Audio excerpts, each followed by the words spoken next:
뉴스 속 경제 이슈는 더 쉽고 깊게, 최신 고용 동향은 더 빠르게 전해드리는 고용브리핑 365 시간입니다. 한지혜 기자와 함께합니다. 안녕하세요. 네, 안녕하세요. 네, 오늘 어떤 이슈입니까? 도쿄올림픽이 벌써 코앞으로 다가왔습니다. 이달 네. 23일부터 열리는데요.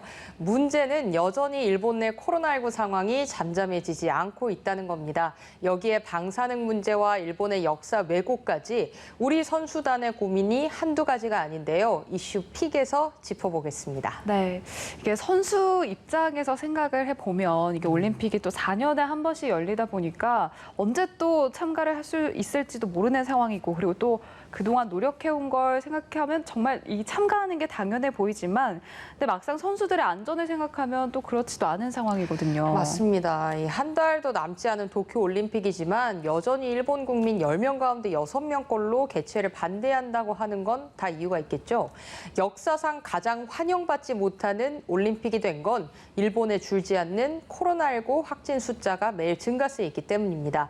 내용을 살펴봐도 재확산 경향이 두드러집니다. 지난 28일 기준으로 하루 신규 확진자 수는 도쿄의 경우 500명 이상입니다.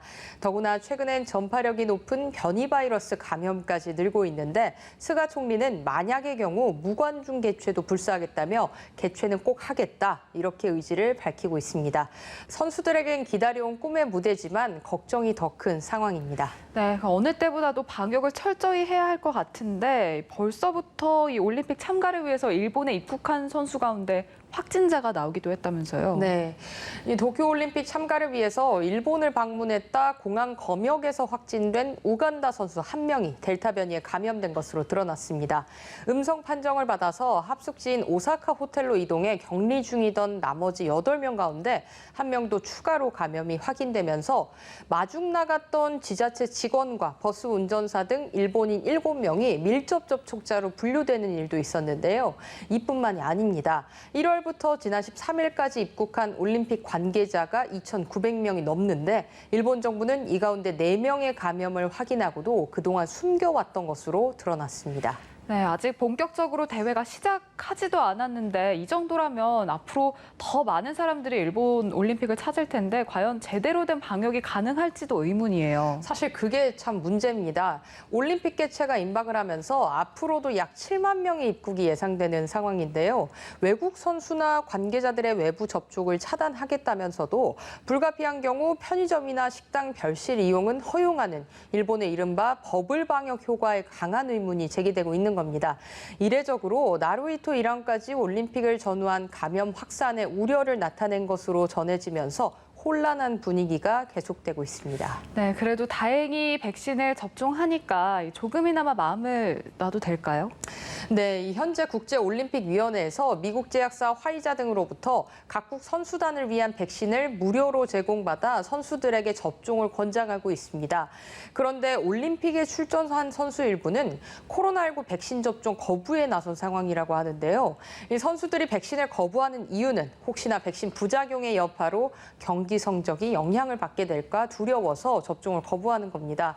백신 접종이 의무는 아니기 때문에 접종에 대한 최종 판단은 선수 개개인이 내리는 것으로 강제성을 갖기는 어려운 상황인데요. 토마스 바흐 IOC 위원장은 지난달 말에 모두의 우려를 누그러뜨리기 위해서라도 선수단의 백신 접종이 매우 중요하다, 이렇게 강조한 바 있지만 이 당장 출전에 지장이 없어서 100% 접종을 받을지는 사실 의문입니다. 네, 그리고 또 선수들이 먹는 문제도 걱정이 큰데요. 이 원전 사고가 발생했던 일본 후쿠시마산 수산물이 선수촌 식단 후보군에 포함됐다고 하더라고요. 네, 이거 뭐 광어, 쌀, 돼지고기, 닭고기, 복숭아 이런 것까지 이 식품들의 공통점은요. 이 일본 후쿠시마현이 도쿄올림픽 선수촌 식자재로 공급하려고 후보로 추려놓은 품목이라고 하는데요.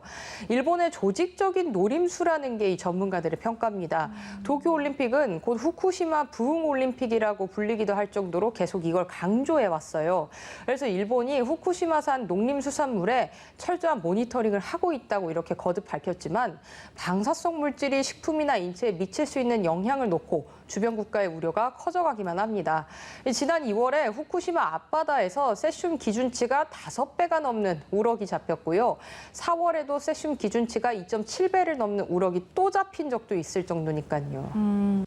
네, 이쯤 되니까 우리 선수단은 어떡하죠? 이런 걱정도 드는데 혹시 우리가 또 외부에서 따로 음식을 준비해서 우리 선수단이 먹을 수 있는 방법은 없나요? 우리가 이제 외부에서 음식을 만들어서 도시락을 선수촌에 전달하는 방법은 있습니다. 네. 그런데 선수촌을 나와서 음식을 먹고 들어갈 수는 또 없습니다. 그래서 한국 선수단이 자체 급식센터를 운영해서 후쿠시마산을 쓰지 않는 도시락을 공급할 계획이지만요. 이 선수들이 경기를 하려면 이동도 해야 되고 현실적으로 세 끼를 모두 이렇게 해결하는 건 사실 어렵다고 합니다. 때문에 340명이 넘는 선수단 규모상 선수촌 식당 이용은 현실적으로 불가피한 상황입니다. 네, 또 그런가 하면 일본이 이번 기회를 또 역사 왜곡의 장으로 삼고 있죠. 네, 이 도쿄올림픽이 스포츠 정신에서 벗어나서 정치적 논란으로 비화하고 있습니다. 홈페이지 성화봉송 지도에 독도를 점 찍듯이 자국 영토처럼 표기했는데 한국이 반발을 하자 IOC 무기날의 적반하장의 반응을 취하기도 했고요. 지난달에는 일본 골프협회 홈페이지에 공개된 도쿄올림픽 일본 대표팀의 유니폼도 논란이었죠. 흰색 바탕에 오른쪽 대각선으로 뻗어 있는 붉은색 줄무늬가 특징인데 친절하게도 일본의 태양이 솟는 이미지다 이런 설명을 덧붙였습니다. 곧장 누구나 일본 군국주의의 상징인 우길기를 연상시킬 수밖에 없는 상황을 유도한 것이죠. 여러모로 걱정이 되는 도쿄올림픽입니다. 네, 스포츠에 정치를 끌어오지 말라는 그 IOC 왜 이번에는 묵인을 하는지 참 의문인데요. 상황이 이렇다 보니까 도쿄올림픽 개최를 향한 우려가 여전한 게 사실인데 과연 우리 선수들이 제대로 된 기량을 펼칠 수 있을지도 걱정이에요. 여러 가지 우려가 남아있지만 올림픽 선수들에게 더 크게 바라는 건 이제 뭐 국민들의 응원과 관심 이런 게 아닐까 싶습니다. 특히 이번 대회에서는 메달 종목이 겹치는 터라 중요한 경기에 한일전이 벌어질 가능성이 굉장히 높거든요. 경기장의 해외 관중 입장이 어려워져서 더 많은 응원이 사실 필요한 시점입니다. 네, 이번에 우리 선수단 도쿄에서 톱10 진입을 목표로 하고 있죠. 네, 그렇습니다. 도쿄올림픽은 33개 정식 종목에서 모두 339개 금메달이 걸려 있는데요. 우리나라는 금메달 7개 이상을 획득해 10위권 안에 들어가는 것을 목표로 하고 있습니다.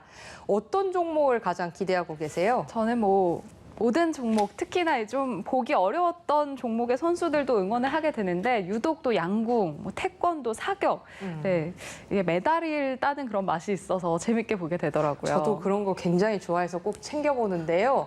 이번에도 양궁이 금메달 사냥에 선봉에 나섭니다.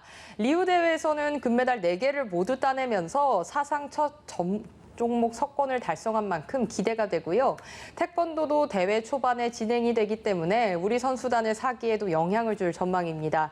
그리고 사격의 전설이죠. 진종호 선수는 사격 종목 최초로 올림픽 3연패를 이뤘는데 이번 도쿄에서 화려한 피날레를 준비하고 있습니다. 놓치면 안 되겠죠? 네, 코로나19라는 어려운 상황 속에서도 최선을 다하는 우리 태극전사들에게 온 국민이 마음을 모아서 보내는 격려와 응원이 큰 힘이 될 것 같습니다. 오늘도 한지희 기자와 함께했습니다. 고맙습니다. 네, 고맙습니다.